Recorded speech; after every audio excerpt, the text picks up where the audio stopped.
안녕하세요. 저는 이제 막 결혼을 앞둔 30대 여성입니다. 저는 결혼을 함으로써 새 삶을 살게 된 사람 중 하나인데요. 그 말은 결혼하기 전에 제 인생이 파란만장했다는 뜻이기도 합니다. 신랑 쪽과 문제가 생겨서라고 생각하시는 분들이 계실 수 있어요. 그러나 아쉽게도 제 문제는 시댁 쪽이 아닌 친정 쪽에 있네요. 결혼을 앞둔 여성들의 고민을 들어볼 때면 시댁으로부터 겪는 갈등이 주된 이유던데 나쁜 시댁을 만났다면 그 또한 공감이 되는 고민이라 생각합니다. 그러나 저는 말씀드렸다시피 시댁이 아니라 친정이에요. 태어나자마자 성장 과정을 함께한 가족한테서 받는 갈등은 제 평생을 좌지우지할 만큼 큰 문제거리지 않나 싶습니다. 제 인생이야말로 정말 드라마 같다고 얘기할 수 있지 않나 싶어요. 영화 속에서나 만들어낼 법한 시나리오라고 생각했던 일이 제게 실제로 일어났다는 겁니다.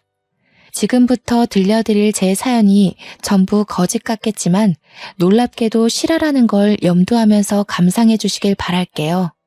저는 대학에 입학을 했을 당시에도 학교와 집이 가까웠기 때문에 독립을 하지 않았던 사람입니다. 독립의 필요성을 못 느끼기도 했어요. 그래서 저의 가족, 부모님과 친언니와 함께 한 집에 살았죠. 친언니는 저와 5살 차이였는데 남들이 자매라면 되게 많이 싸우겠다고 사이 안 좋지 않냐고 묻는데 맞습니다. 저희 집도 다른 자매들처럼 많이 다투는 사이였어요. 주로 친언니가 저한테 시비를 걸어오는 터라 저도 참지 않고 덤비는 쪽으로 늘 다툼이 발생했죠.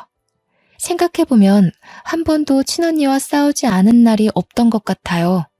제 머리가 최대한 기억하는 과거가 유치원 때인데 언뜻 생각하는 그때의 잔상도 저는 항상 친언니한테 늘 미움을 받는 동생이었거든요. 자라나면서 저도 머리가 커지니까 그 괴롭힘의 기억은 선명하리만큼 깊게 남았고 당시 저와 친언니는 걷잡을 수 없을 만큼 감정의 골이 깊어져 버렸죠. 어디서부터 어떻게 화해를 하고 풀어나가야 될지 생각조차 할 수 없는 관계였습니다. 그건 저희를 보는 부모님도 마찬가지였어요. 저 또한 친언니와 잘해보고 싶은 생각이 없었습니다.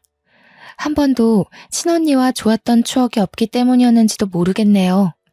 지금 생각해도 친언니는 저에게 있어 제일 가는 영악한 사람일 뿐 그리움이나 아쉬움 따위 없습니다. 친언니는 항상 저를 이유 없이 때리고 욕을 했는데요. 한 번은 부모님이 그걸 크게 혼낸 적이 있었습니다. 아마 제 기억으로 초등학교 저학년 때였던 걸로 압니다. 그때 제가 들은 친언니의 말은 언니가 저를 왜 미워하는지 알게 된 충격적인 진실이었다고 할 수 있겠네요. 내가 동생 필요 없다고 했는데 엄마 아빠가 마음대로 낳았잖아. 나는 동생 싫다고. 지금이라도 내다 버리고 싶어. 나중에 우리가 크면 다은이만 좋아하고 나는 거들떠도 안 볼 거잖아. 그래서 지금도 나만 혼내고 있는 거 아니야? 그런 거 아니래도 엄마 아빠는 너랑 다은이 똑같이 좋아해. 근데 네가 자꾸 다은이 못 살게 구니까 엄마 아빠가 너를 혼내는 거야. 네가 언니로서 다은이를 잘 챙겨야지. 싫어. 내가 왜? 나는 다은이 평생 동생으로 인정 안 할 거야. 내 입장에선 다은이가 주어온 년이야. 앞으로 무슨 일이 생기든 나한테 다은이는 주어온 동생일 뿐이라고. 그날 친언니가 아빠한테 굉장히 많이 혼이 났는데요. 친언니의 모진 말은 저를 기죽게 만들기 충분했습니다. 그 이후로 부모님한테 혼날 때마다 친언니는 저를 찾아와서 보복했어요.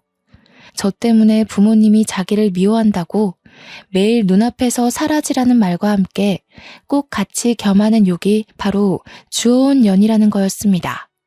처음에는 그 말에 기가 죽어서 친언니한테 욕만 들으면 울기 바빴거든요. 그걸 부모님께 그대로 일러바쳐 친언니가 부모님한테 자꾸 혼나도록 만드는 게 저한테는 친언니를 대적할 수 있는 최선의 수단이었습니다. 그럼에도 친언니는 저한테 계속 그런 기분 나쁜 말을 하더라고요.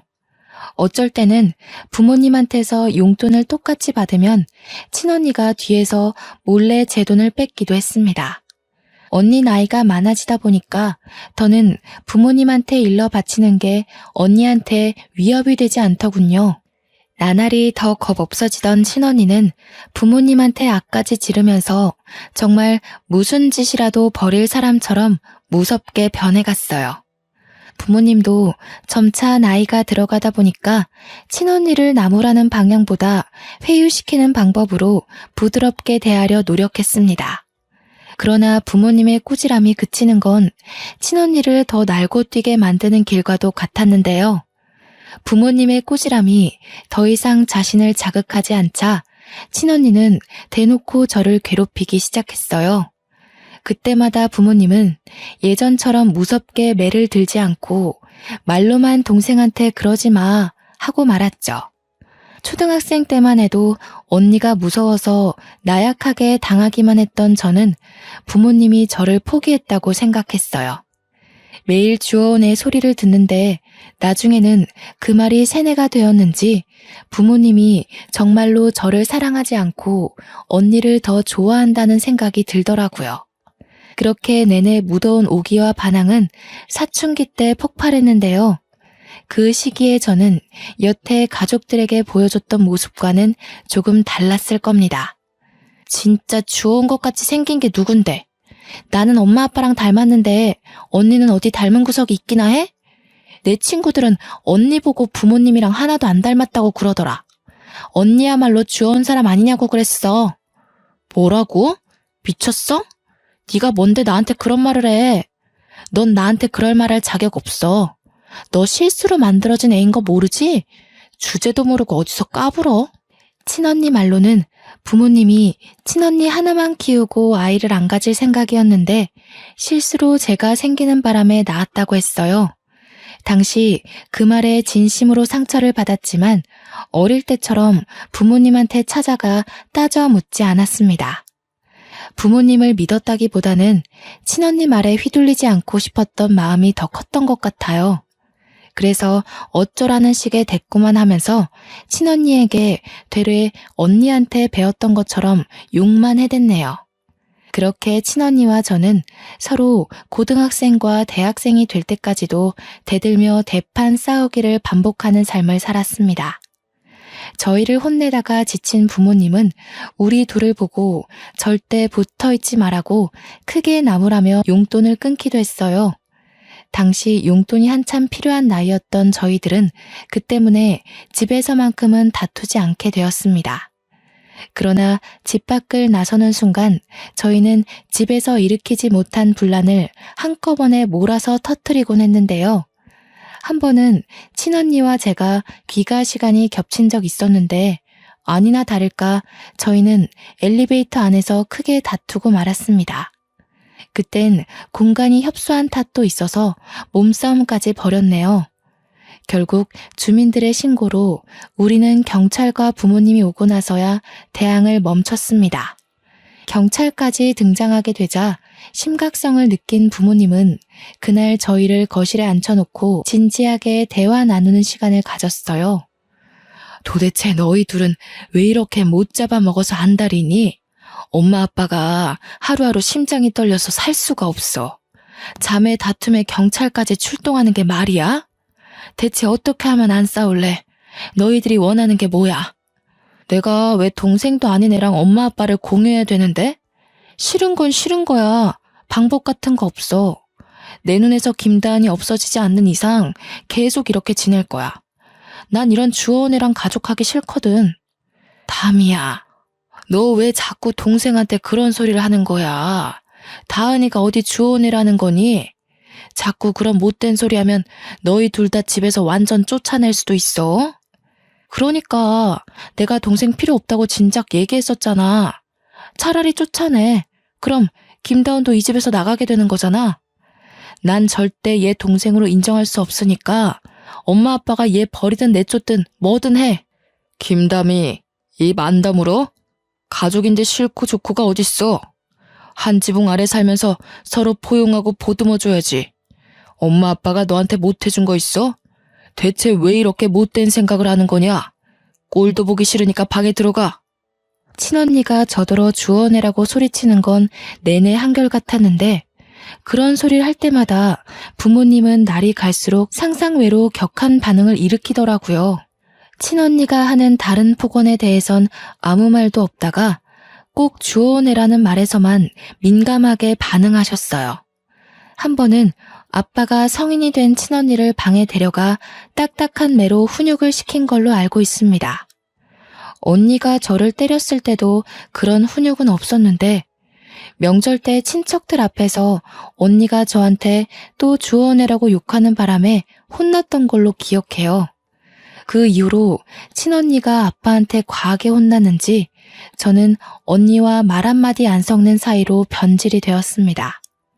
그렇게 친언니가 대학을 졸업하고 취업을 위해 독립을 한 후에야 저희 집안에 평화가 찾아왔죠. 그 당시 부모님은 제 마음을 많이 들여다봐 주셨어요. 솔직히 저는 매번 친언니만 훈육하고 친언니만 보듬어줘서 저한테는 관심이 없으신 줄 알았거든요. 그런데 친언니가 없으니까 저한테 무한한 사랑을 베풀어 주시더라고요. 담이 말은 신경 쓰지 말거라. 엄마 아빠가 너를 주워왔을 리 없잖니. 혹시라도 언니가 한 말을 내내 담아두고 있다면 엄마가 직접 확인시켜 줄 수도 있어. 엄마 아빠는 너랑 담이랑 정말 똑같이 사랑해. 누구 하나 덜 해주고 잘해주고 그런 적 없어. 그런데 담이가 우리 다은이 태어나는 바람에 서운한 게 많았나 봐. 다은이가 언니 마음 이해해 줄 수 있지? 참, 혹시 담이가 우리 몰래 너한테 뭘 더 얘기한 건 없었니? 그냥 엄마 아빠는 언니를 더 좋아하고 나는 실수로 생긴 애라서 어쩔 수 없이 키우는 거라고 했어. 그래서 나는 엄마 아빠가 당연히 언니를 더 좋아하는 줄 알았는데. 어머나 세상에, 담이가 그런 말까지 했니? 아휴, 여보, 우리 첫째를 어쩌면 좋아. 담이가 왜 그렇게 심술을 부릴까?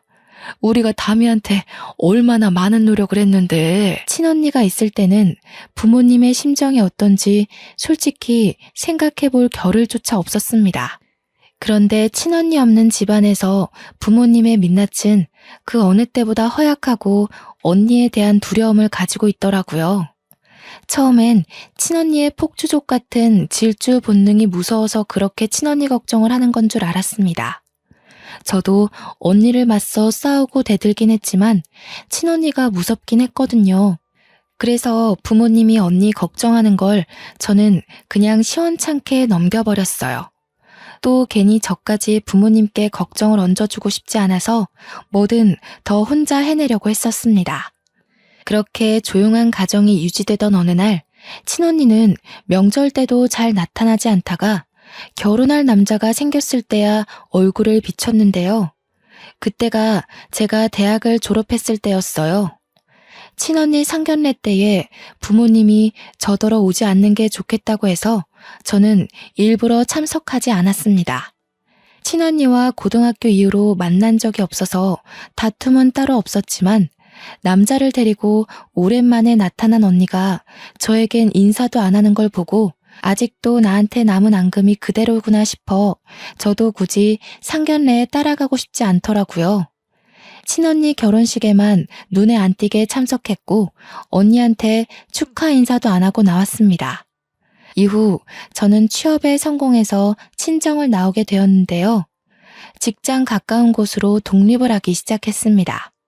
부모님이 친언니가 독립할 때와 달리 저를 알뜰히 살뜰히 챙기는 모습이었어요.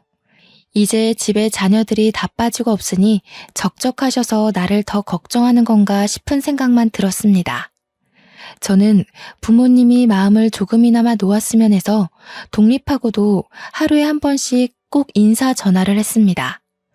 얼마나 좋아하시던지 제가 친구들과 논다고 깜빡 전화를 잊었을 때는 꼬박 문자가 와 있었어요. 당연히 제게 무슨 일이 생긴 줄 알고 넣는 걱정 어린 문자였죠.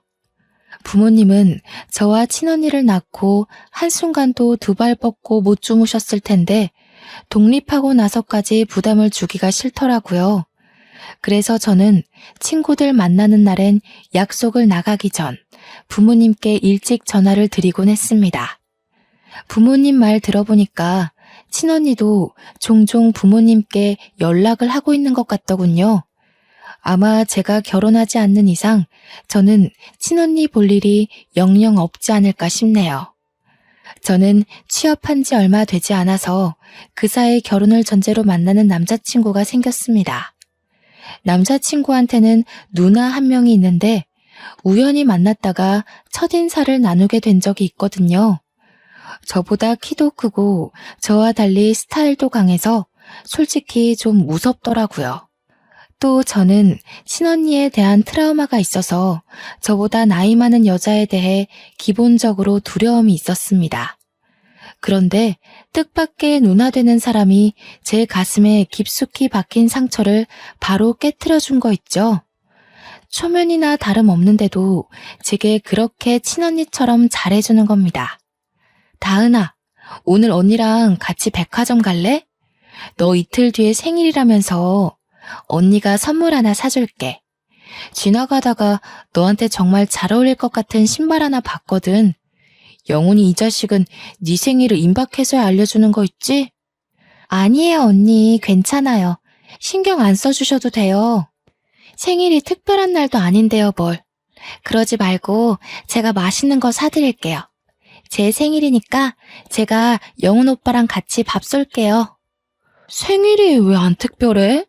그리고 나 7살 어린 동생한테 밥 얻어먹을 정도로 능력 없지 않다? 내가 여자 동생들 너무 좋아하거든. 근데 다은이는 유독 여리고 예뻐서 눈에 딱 들어오네. 너 부담스러울까봐 이것저것 다 사주고 싶은 거 어렵게 참는 중이니까 내일 퇴근하고 시간 비워놔. 제가 남자친구와 결혼을 전제로 만나는 중이라고 했잖아요. 그렇다면 남편 될 사람의 누나는 곧 제게 시누이가 될 사람이지 않습니까? 시누이면 소문으로만 듣길 우리 친언니 못지않게 성가신 존재라고만 알고 있었는데 의외로 예비 형님은 완전 다른 존재더라고요. 친언니한테도 못 받아본 마음을 형님한테 받으니까 제가 더 몸둘 바를 모르겠고 언니의 사랑은 어떻게 받는 건지 어색해 미치는 줄 알았습니다. 그럼에도 한편으론 굉장히 좋고 든든한 기분인 거 아니겠어요?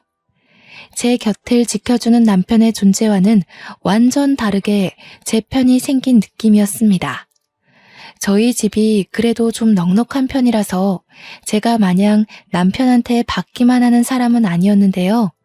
형님이 너무 많이 뭘 해주니까 저도 가만히 있기 그래서 한날은 형님 생일 때 명품 하나를 선물로 사줬습니다. 어머나, 다은이가 사회생활 할 줄 아네? 아무리 그래도 그렇지 이렇게 비싼 걸 주면 어쩌니? 언니가 다은이 등골 빼먹는 건 아닌지 몰라. 주위에서 애기 돈 뺏었다고 욕먹으면 어떡하나? 언니가 저한테 해준 게 얼만데요. 이건 약과죠. 앞으로 가족이 될 사이기도 하니까 언니한테 주는 선물은 남자친구한테 주는 것보다 더 아쉽지 않아요. 내 동생이 여자친구 하나는 거물로 잡았네. 혹시라도 영훈이가 너 못살게 굴면 이 언니한테 말해. 언니가 다신 찍소리 못하게 바로 처단해줄게. 당시 형님과 저는 얼마 만난 사이도 아니었는데 그저 형님이 제 친언니였으면 좋겠다 생각한 적이 한두 번이 아닙니다. 그만큼 형님이란 존재가 제게 색다른 감정을 깨우치게 만들었다는 거죠. 남편도 제게 하루빨리 결혼하자고 조르던 시기였고 저 또한 시댁의 분위기가 너무 마음에 들었기에 결혼을 늦출 필요는 없다고 생각했어요. 그래서 친언니가 결혼한 지 1년 반 만에 저도 결혼을 마음먹게 되었는데요. 제가 결심하고 부모님께 처음으로 알려야겠다고 준비하고 있던 그 시기에 뜻밖의 큰 고비가 찾아왔습니다. 친언니를 이렇게 빨리 다시 보게 될 줄은 몰랐는데 결혼식 때 보고 바로 다음 해에 만나게 된 셈이었어요. 그 이유가 바로 저희 부모님이 등산길에 미끄러져 사고를 당했다는 소식 때문이었습니다. 주말이었기 때문에 연락받은 저는 급하게 병원으로 향했어요. 제가 병원에 도착했을 땐 이미 언니와 형부가 와 있었고 부모님은 생을 마감한 뒤였습니다. 뭐예요? 형부, 우리 엄마 아빠 어떻게 된 거예요? 왜 엄마 아빠가 돌아가셔요? 제가 어제만 해도 통화를 했단 말이에요. 분명 어제까지 나한테 일하느라 고생했다고 주말에 반찬 챙겨서 온다고 그랬단 말이에요. 거짓말이죠. 거짓말이라고 해주세요. 미안해, 처제. 우리도 연락받고 놀라서 달려왔어. 다른 등산객이 발견하고 신고해줬대. 그래도 병원 올 때까지는 숨이 붙어 있었다는데 수술 과정에서 그만 돌아가셨어. 형부의 말을 듣는데 하나같이 믿을 수 없는 말만 하는 탓에 저는 주저앉아 오열을 했습니다. 그래도 사람이었던 건지 친언니도 눈물을 보이긴 했는데요. 그렇다고 저를 들여다봐주는 건 아니었고요. 형부가 정신 못 차리는 저를 대신 챙겨주었습니다. 장례식 때도 친언니와 저는 대화 한 번 나눈 적이 없었어요. 거의 형부랑 제 예비 남편을 통해서 필요한 말만 전하고 들었을 뿐이었어요. 그렇게 장례를 마무리하고 친정집에서 친언니와 형부를 나란히 마주하게 되었는데요. 그날 저는 친언니에게 아주 충격적인 말을 듣게 됩니다. 우리 부모님 재산이 왜 피 한 방울 안 섞인 너한테 가야 하는데? 이제 엄마 아빠 없으니까 알려주는 건데 너 우리 식구 아니야. 입양아야. 뭐라고? 뜬금없이 그게 무슨 말이야. 엄마 아빠는 그런 말 없었는데. 나더러 태어나줘서 고맙다고 생일 때도 꼭 그렇게 축하해줬어. 이젠 하다하다 그런 소리까지 지어내는 거야? 네가 세상에 태어나긴 했으니 축하는 해줘야 되지 않겠니? 그게 엄마 뱃속만 아니었을 뿐이지. 이제 알았으면 이 정도도 감지덕지하고 받아. 그리곤 다신 얼굴 마주하는 일 없도록 하자. 가족도 아니고 엄마 아빠도 없는데 얼굴 보는 거 더 이상 껄끄럽잖아? 친언니는 제게 어떤 종이 한 장과 돈봉투를 내던졌습니다. 두툼한 돈봉투보다 종이 한 장만이 제 눈을 의심케 했죠. 그건 다름 아닌 제 이름 앞으로 된 입양사실 확인서였습니다. 30여 년 가까이 이 사실을 모르고 있다가 부모님이 돌아가시고 나서 알게 된 저의 실체인 셈이었죠.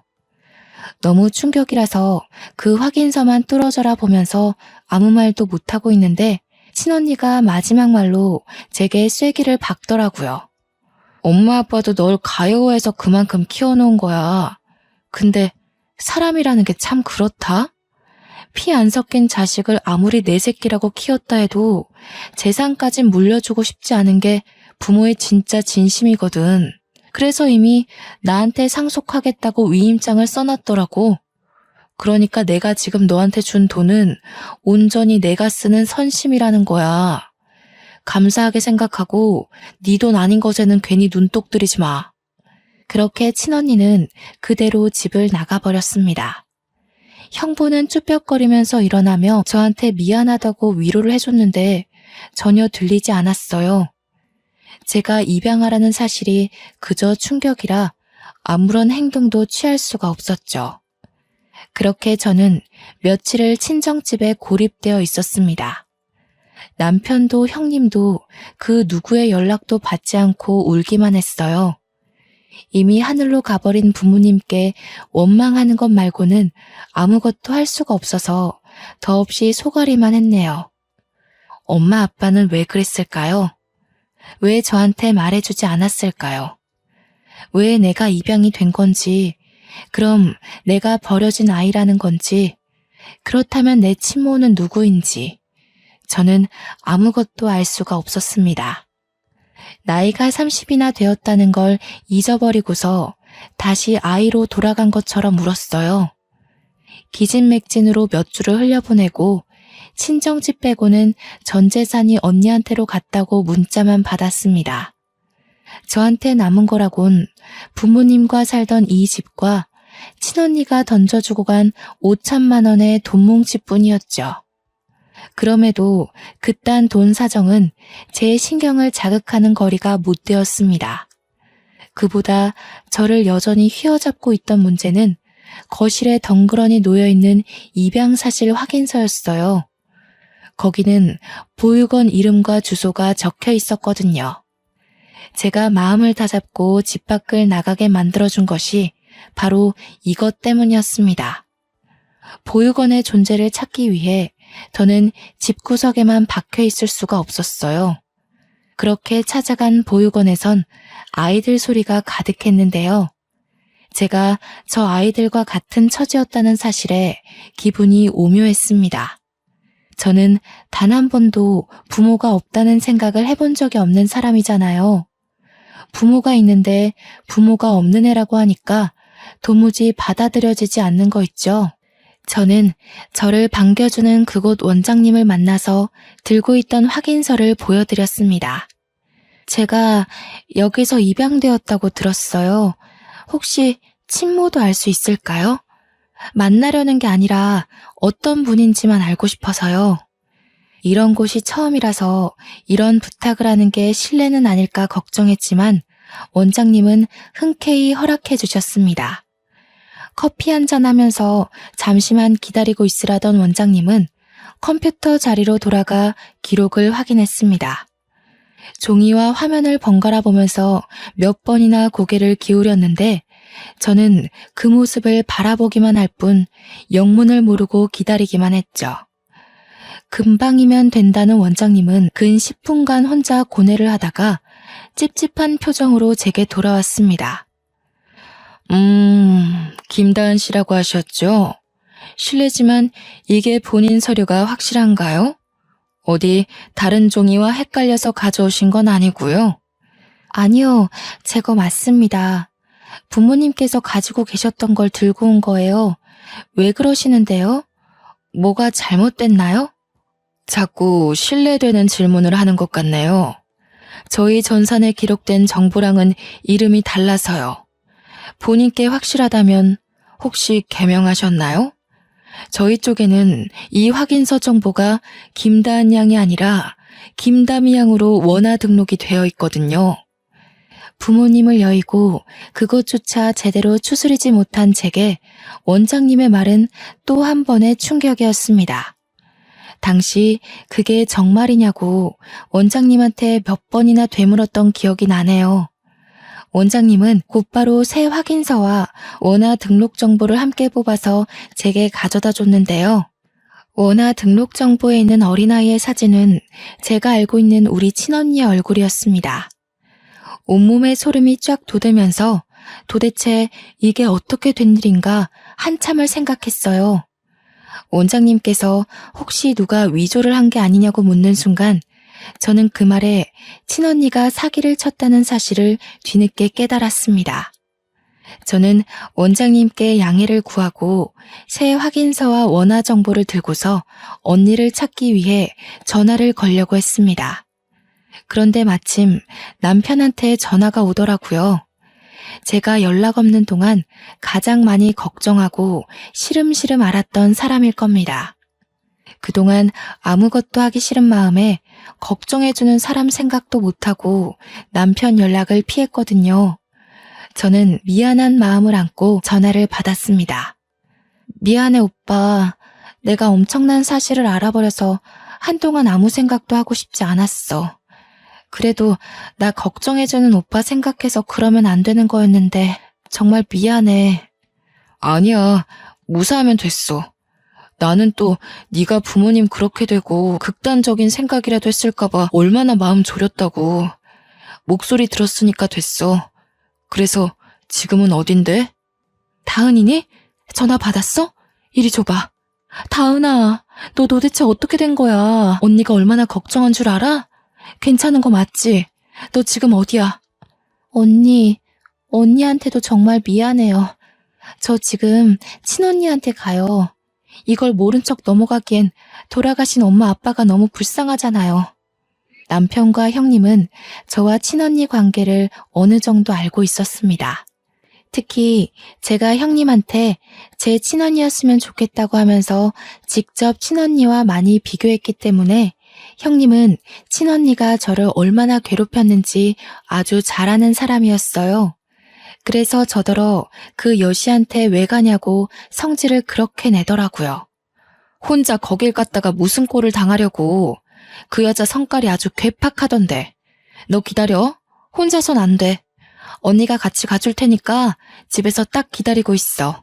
제가 부모님 돌아가시고 연락이 끊겼던 이유를 설명했을 때만 해도 가슴을 쓸어내리며 무사한 것만으로도 감사하다고 말하던 둘은 친언니 얘기에서 불같이 행동했습니다. 이미 저와 통화를 하면서 집을 나서는 소리가 들리더라고요.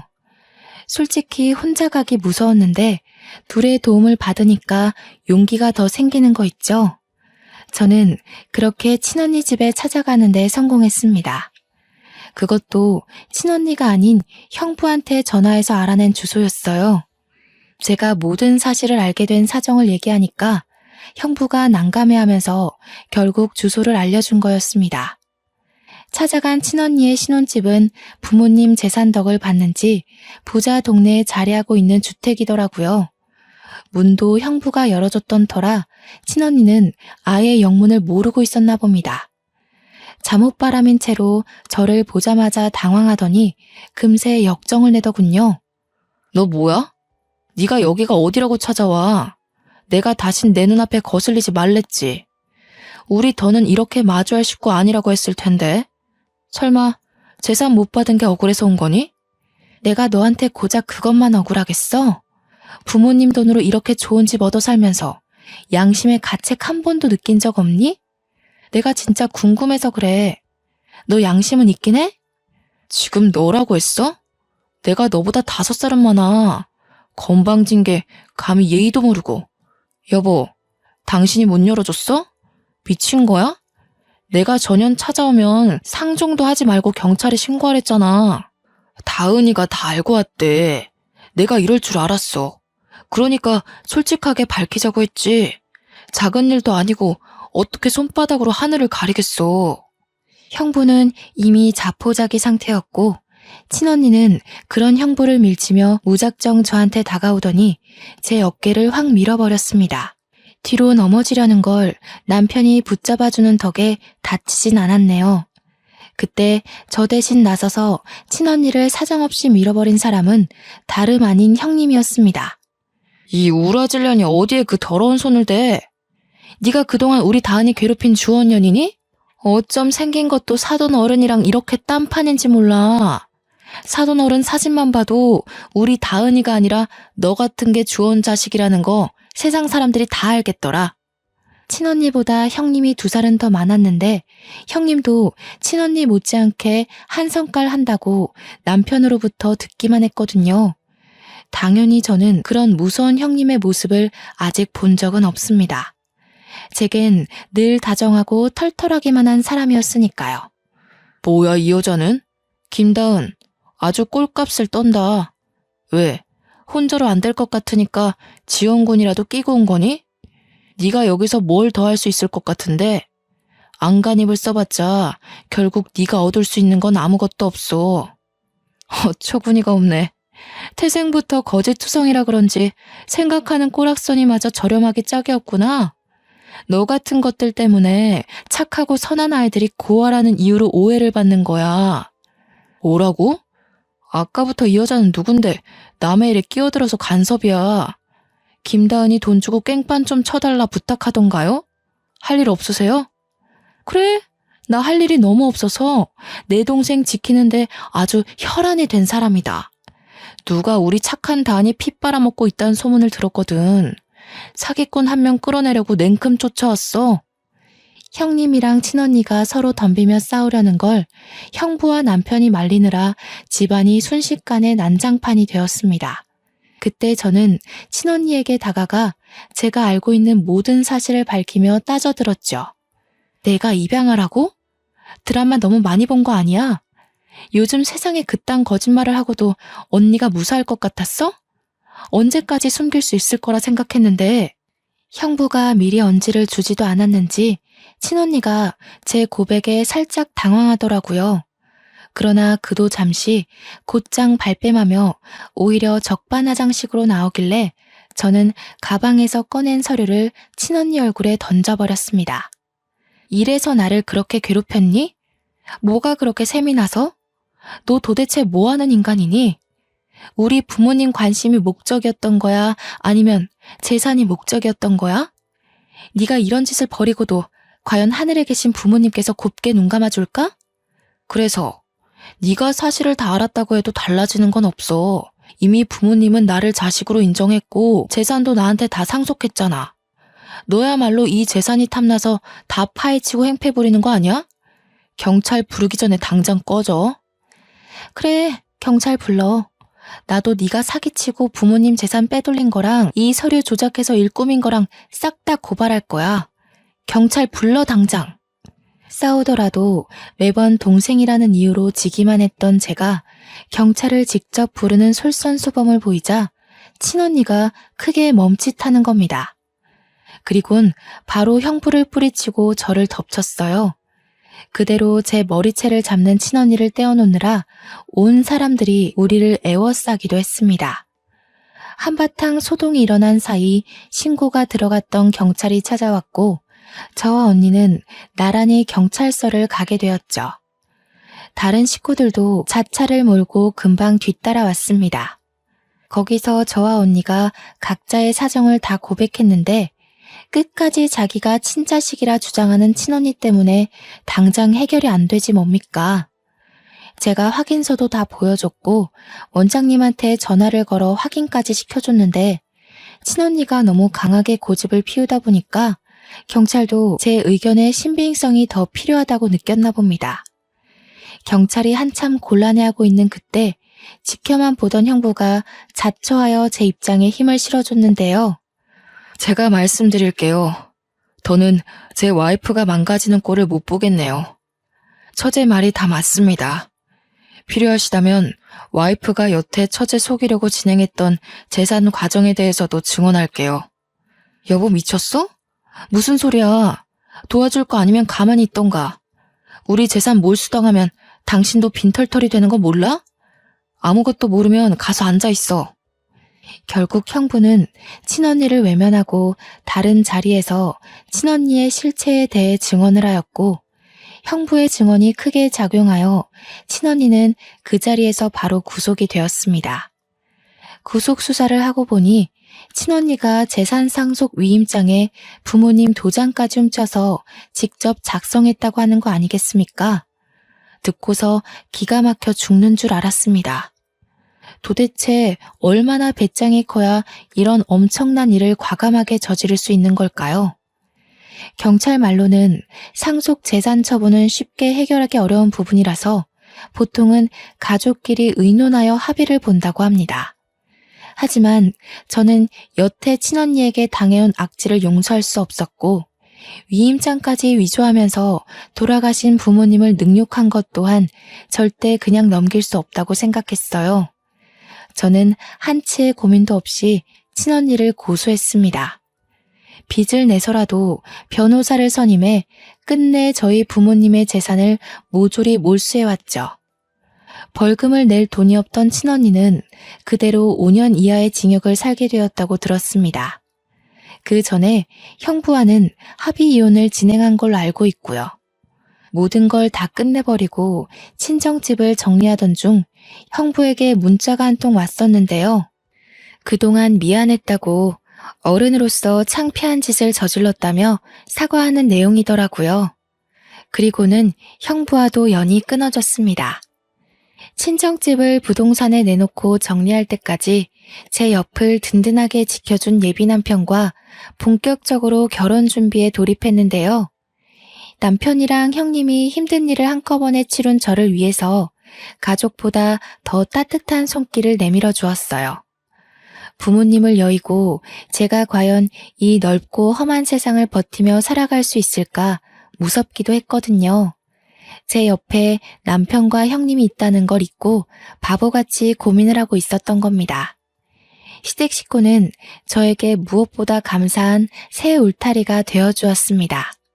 결혼을 하고 시댁으로 합가를 하여 신혼을 시작했는데 시댁에 직접 들어가 살다 보니까 남편과 형님의 훌륭한 인품이 시부모님을 그대로 빼닮았다는 게 느껴지더라고요. 시부모님께서도 저의 사정을 아시고 얼마나 딸처럼 아껴주는지 모릅니다. 그래도 명색에 제가 며느리인데 집안일에 손도 못 대게 하는 거 아니겠습니까? 어머님, 그건 제가 들게요. 어머님 허리 안 좋다고 들었어요. 화분 무게도 보통이 아닌데 그걸 어떻게 혼자 들려고 그러세요. 제가 해드릴게요. 아유, 됐다, 아가. 손도 조그만 해서는 내가 아무리 허리가 아파도 너보다는 힘이 많다. 정 몸이 쑤시면 가서 분무기에 물 좀 받아다 주겠니? 어디 시어머니뿐만이었겠어요? 형님마저도 선뜻 나서서 조그만한 아기가 무슨 일을 하냐면서 못하게 하거든요. 아버님은 원래부터 제게 이래라 저래라 안 하시던 분이라 그저 이런 분위기를 당연하게 지켜만 보시는 거 아니겠습니까? 저더러 그냥 소파에 앉아 있어도 된대요. 시무랑 형님이 주방에서 식사를 차리는데 며느리인 제가 거실에 앉아 있는 거 이상한 그림이잖아요. 그런데 시댁 식구 전부가 저더러 그러라고 한다니까요. 물론 너무 과분한 애정이라 하루하루 행복하지만 저 또한 시댁에게 도움이 되는 구성원이고 싶단 말입니다. 그래서 최근 찾은 방법이 묻지 않고 알아서 집안일에 손을 대는 것이었어요. 현재 눈치껏 며느리 노릇 중에 있습니다. 형제를 잃고 부모님을 잃고 세상에 홀로 남은 저를 기꺼이 품어준 시댁 식구들이 얼마나 감사한 존재입니까? 하늘에 계신 부모님께서 늘 그렇듯 제 걱정을 많이 했을 텐데 아마 시댁 식구들의 심정을 알고 이제 그만 안심하고 있지 않을까 싶습니다. 한편으론 부모님께 죄송하기도 하네요. 저한테는 친언니가 무척 미운 존재였으나 부모님께는 그래도 아픈 손가락 같은 자식이었을 거 아닙니까? 친언니가 감옥살이를 하게 된 것에 대해 마음이 무거울 수도 있겠다는 생각이 들기도 했습니다. 그 생각만 하면 저 또한 마음이 좋지 않은데 그럴 때마다 제가 무척 사랑하는 남편이 제 기분을 눈치채고 말없이 안아주더라고요. 그러면서 내 잘못 아니라고 자꾸 괴로워하면 자기가 장인어른 장모님 볼낯이 없다면서 저를 달래줍니다. 아마 남편이 있었기에 뭉그러진 제 마음이 금세 활기를 되찾지 않았나 싶어요. 지금은 너무 행복하게 아이 준비를 하고 있거든요. 하고 있던 일도 잠시 휴직 들어갔습니다. 올해 안으로 아이를 계획 중인데 얼른 좋은 소식이 왔으면 좋겠네요. 아이가 태어나면 또 다른 기쁨 속에서 하루하루 살게 되겠죠. 그날이 너무 기다려집니다. 어쩌다 생길 수 있는 기상천외한 일이 왜 하필 제 삶에 찾아왔는지 모르겠습니다. 솔직히 많이 힘들었고 모든 게 무너져 내리는 듯한 느낌에 제 인생을 많이 탓했었거든요. 그러나 긴 인생살이에 추운 겨울만 있는 건 아니라고 겨울이 끝나면 반드시 다가올 봄날이 있다는 걸 깜빡 잊고 있었습니다. 그간의 겨울이 너무 춥고 길었던 탓이겠죠. 그래도 이제는 인생에 봄, 여름, 가을, 겨울이 있다는 걸 알아버려서 춥고 싫은 겨울을 또다시 마주하게 될 거라는 각오를 당연하게 생각하고 있습니다. 겨울이 당연하다면 봄이 오는 것 또한 당연지사가 아니겠어요? 그러니까 모두들 내 인생의 겨울이 길고 막막하게 느껴질지라도 그만큼 따스한 봄날에 차츰 다가가고 있다는 사실을 꼭 기억하셨으면 좋겠습니다. 이 세상에 풍파만 가득한 삶은 없거든요. 하고 싶은 말이 많아서 이 글을 과연 하루 안에 끝마칠 수 있을까 걱정했는데 나름 글을 잘 정리했더니 마지막 인사까지 적당한 분량으로 마칠 수 있을 것 같습니다. 사연을 작성하는 동안 또다시 떠올린 과거는 아직도 마음이 아릴 만큼 선명한 아픔이지만 이 기회가 저한텐 너무 뜻깊은 시간이었어요. 앞으로 저는 강한 엄마가 되기 위해 계속해서 이 상처를 극복해 나갈 것입니다. 우리 모두 굳센 사람이 됩시다. 지금까지 제 이야기 들어주셔서 너무 감사드립니다.